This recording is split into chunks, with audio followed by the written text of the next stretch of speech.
Yo halo semuanya, balik lagi bersama gue Made dalam konten belajar tentang apapun, dari manapun, dan kapanpun. Agar apa? Agar kita bisa menjadi pribadi yang lebih baik lagi di setiap harinya, meskipun hanya sekitar 0,00001%.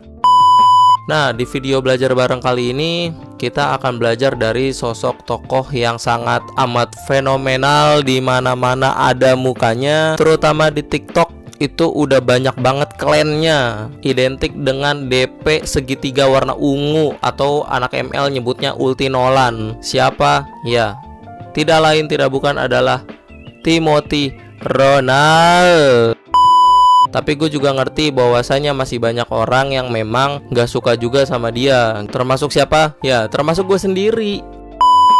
Awalnya tuh gue gak suka sama Timothy Ronald. Karena apa? Karena sifatnya tuh bener-bener menurut gue arogan banget. Gue tahu dia kaya banget gitu. Usianya masih sangat muda juga. Tapi menurut gue waktu itu pertama kali muncul, pembawaannya tuh arogan banget. Tapi makin kesini, gue makin bisa objektif ngeliat Timothy Ronald. Gue tidak akan membahas tentang kekayaannya. Gue akan membahas terkait pesan-pesan yang memang berguna untuk hidup kita semua menurut Timothy Ronald. Jadi Timothy Ronald ini tuh terkesan pembawaannya tuh arogan, sombong gitu ya, keras, kasar, to the point gitu, frontal, jebret. Tapi menurut gua apa yang diomongin Timothy Ronald itu ya bener. Kadang memang kita tuh harus kegampar sama suatu hal yang kasar, tapi itu tuh baik buat kita. Cuman memang menurut gua terlalu over aja pembawaannya. Jadinya gua awalnya itu nggak suka sama dia. Tapi secara apa yang dia sampein, gue sepakat banget, terutama tentang berbagai macam kehidupan kita. Nah, salah satu pesan-pesan yang gue sangat amat sepakat dari Timothy Ronald itu adalah yang pertama, jangan jadi Superman, semua butuh tim. Maksudnya gimana bang? Nah, maksudnya tuh gini, Timothy Ronald itu pernah bilang bahwasanya ya sejago-jagonya apapun lu, tetap aja kita tuh harus berkelompok. Tetap aja nggak semua hal itu harus lu yang ngerjain. Tetap aja lu butuh orang lain juga untuk saling melengkapi. Untuk lu mencapai suatu hal, Timothy Ronald tuh pernah bilang bahwasanya kalau memang mau hasilnya maksimal, ya lu jangan solo. Ibaratnya kesimpulannya kayak gitulah. Jadi ya lu tetap butuh tim, tetap butuh dengar pendapat orang lain, tetap butuh kontribusi orang lain. Jangan semuanya lu sendiri. Contoh misalkan lu konten kreator di tempat kerja, segala job desk dari lu bikin konten, kameramen lu juga, lighting lu juga, talent lu juga, ngedit lu juga. Iya jangan begitu. Seumpama lu dikasih job desk begitu ya lu bilang, ini bukan job desk saya nggak mau ngelakuin hal ini. Ya paling kalau lu ngomong begitu, lu kagak dikasih kerjaan. Jadi lu tuh jangan ngerasa bahwasanya wah gue super power, gue overpower, gue bisa segala semuanya halnya sendiri. Ya nggak bisa begitu bos. Tetap aja kita tuh butuh kerjasama satu sama lain. Tetap butuh dengar pendapat orang lain, koreksi dari orang lain, masukan, kritik, saran, dan lain sebagainya. Kita tuh tetap harus bisa berhubungan dengan orang lain. Jangan serta-merta kita tuh ngambil semuanya sendiri dan kita nggak percaya sama orang lain. Yang kedua, ini gue sangat amat tidak expect omongan ini bisa keluar dari Timothy Ronald. Sukses sejati adalah membantu orang lain. Gue nggak expect sama pernyataan ini keluar dari mulut Timothy Ronald, yang dimana awal muncul gitu ya benar-benar menjadi orang yang arogan, orang yang merasa super power, bisa ngelakuin banyak hal gitu ya, kaya banget, tajir melintir usia muda. Tapi ternyata seiring berjalannya waktu, hal-hal di sekitar dia tuh bisa membuat dia tuh lebih bijak gitu. Kalimat ini maksudnya tuh adalah ya kita itu nggak salah kok kalau memang jadi support. Jarang banget ada yang mau jadi support. Omongan ini bisa keluar dari Timothy Ronald yang tadinya dia merasa core, bisa menjalankan semuanya halnya sendiri, dia merasa super power, dia bisa ngelakuin hal ini itu apa segala macamnya. Jadi dia sadar dia punya itu semua, punya harta itu semua, tapi dia benar-benar ingin menggunakan hartanya, menggunakan segala powernya untuk membantu orang lain. Nah, gua nggak tahu momen apa yang memang bisa tiba-tiba membuat Timothy Ronaldo bounce back gitu ya. Tapi yang jelas statement ini tuh benar-benar bisa membuat kita mengerti bahwasanya sekelas Timothy Ronaldo yang sudah kaya, tajir, melintir, dan itu yang super power itu yang udah punya, lo kalau ngomongin duniawi dia tuh udah punya semua gitu. Dia tuh masih berpikiran untuk membantu orang. Jadi hartanya nggak dimakan sendiri, nggak dikonsumsi sendiri, tapi buat orang lain juga gitu. Poin yang nomor 3 itu adalah waspada sama lingkungan sosial. Ya, kita tuh harus pilih-pilih circle. Kenapa? Ya karena faktanya yang memang bisa lebih merubah hidup kita menjadi seperti apa, itu tuh adalah circle kita. Contoh, pernah kan ada sebuah ungkapan gitu ya, bahwasanya ya, kalau lu temenan sama orang yang jual minyak wangi, secara nggak langsung nanti lu bakal wangi gitu kan. Atau misalkan lu temenan nih sama 10 orang pemabuk dan lu adalah satu-satunya orang yang tidak mabuk di situ.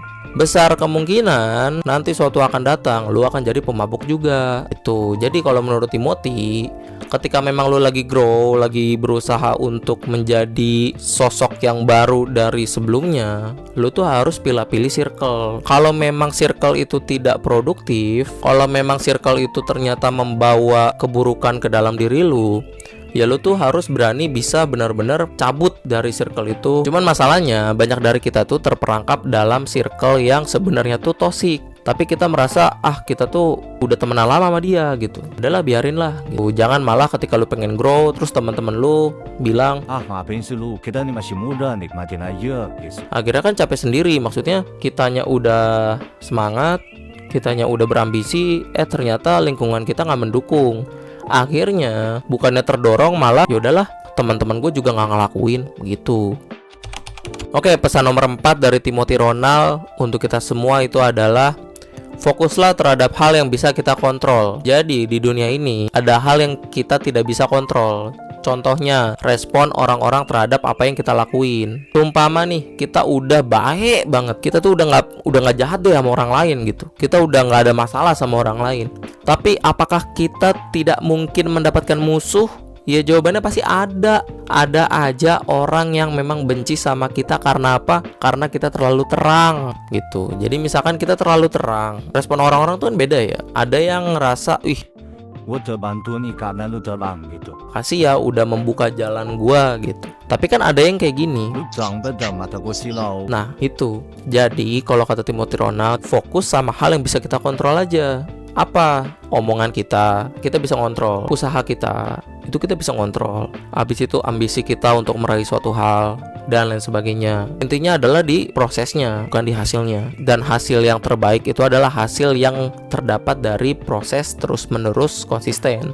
Bukan yang hanya sekedar dalam seminggu lu belajar 1 hari full 100%, 6 harinya lu libur. Ya nggak begitu.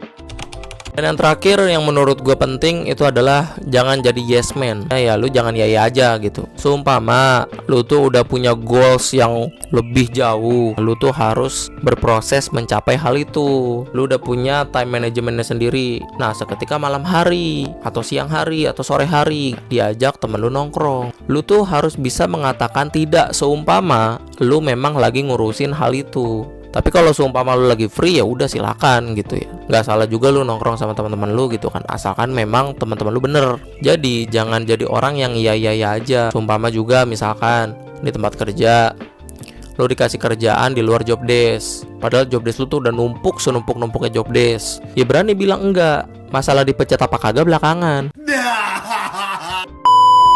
Setidaknya lu udah ngomong, lu udah ngejelasin secara objektif tanpa adanya emosi sama sekali. Gak usah yang aneh-aneh, gak usah yang Lu enak betul ngasih kerjaan lu, banyak apa segala macam nyuruh-nyuruh doang lu. Lu bos apa? kalau lu ngomong kayak gitu, karir lu tamat pak.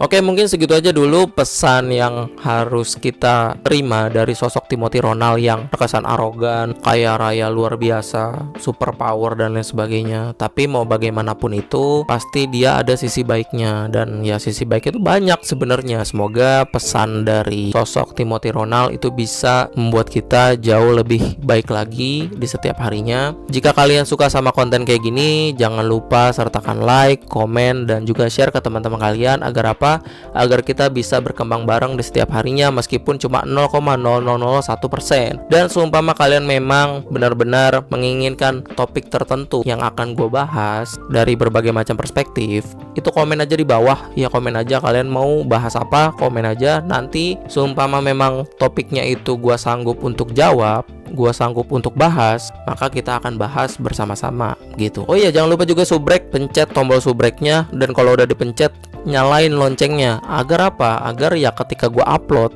lu tuh ngerti, oh si Made upload nih, gue harus nonton. Nah begitu, jangan lu subrek lu tinggal doang, ditonton tetep. Udah disubrek, nyalain loncengnya, kalau ada notif ditonton gitu. Oke, mungkin itu aja. Gue Made Ardika pamit dan salam positif.